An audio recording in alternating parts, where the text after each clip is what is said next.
Så det kommer altså til at se ud således. Vi ved altså, at hvis delta x det går mod 0, kan vi beskrive f og g ved at hele f ved at sige, at det er det samme som f mærke til x, og g er det samme som g mærke til x. Vi ved altså, at hvis begge de her formler eller ligninger går mod, eller hvis begge delta x går mod 0, så kan vi beskrive både f og g ved at sige, at f det er det her f her, det er det samme som at sige f mærke til x0, og g'et her er det samme som at sige g mærke til x0.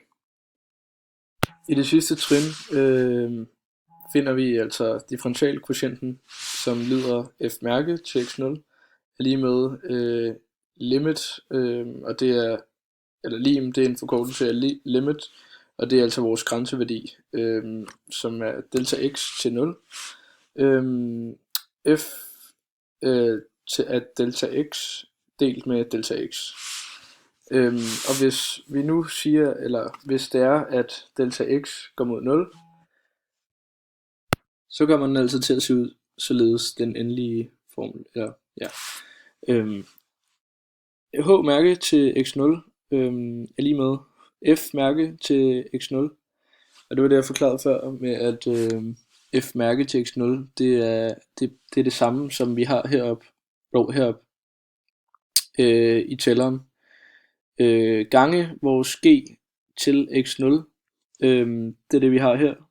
Vi har vores delta x som går ud med vores delta x, så der kommer altså til at stå g til x0 plus vores g mærke til x0, og det er igen det samme som jeg forklarede før med at det der står i tælleren her kan beskrives ved g mærke til x0 gange vores f til x0.